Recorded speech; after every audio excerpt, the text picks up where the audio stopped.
Thank you very much for being here today. It's great, whilst you're a member of this Parliament, to fight for something, and we've all been fighting for this for a long period of time, and get to the point of delivery.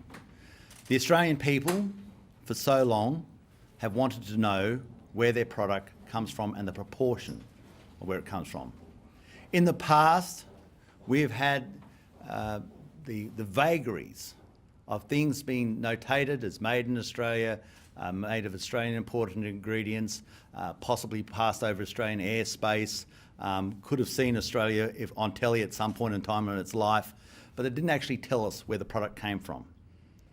What we have now is a labelling system that is being introduced, and I want to commend the work that's been done by Kelly and by Fiona over such a long period of time to make sure that we deliver back to the Australian people honesty in labelling.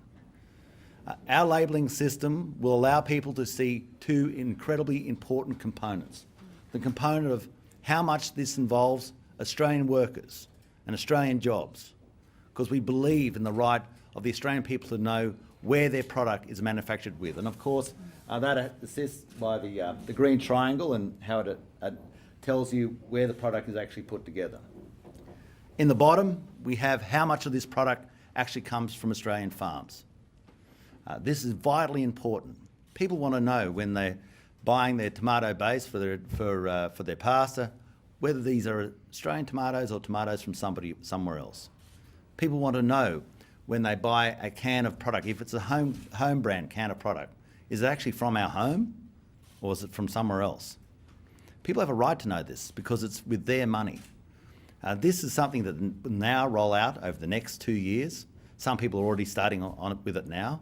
It'll tell you the proportion of the product and how much comes from Australia, and whether this is an issue that has meant that your fellow Australians have been employed in producing it.